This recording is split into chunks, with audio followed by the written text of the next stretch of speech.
बेलगुरि हावराघाट एंखराव मोनसे लामा जाब्रबथायाव 3 जोखोम।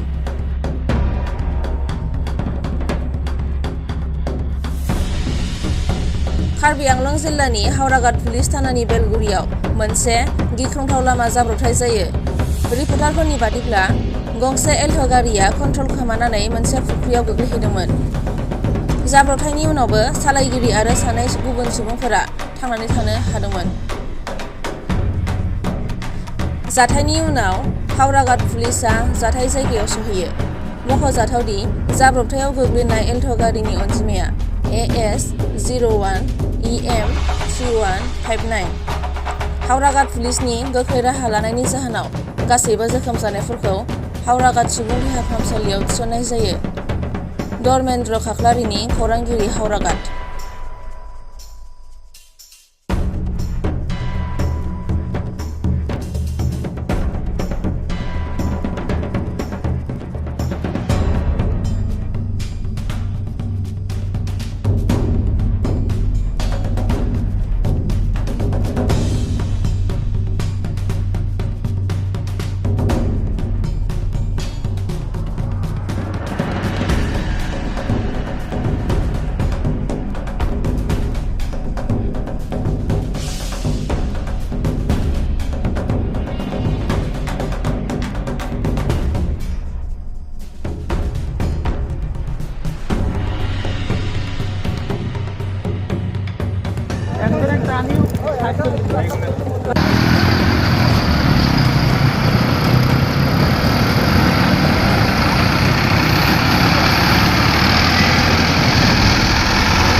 Voy para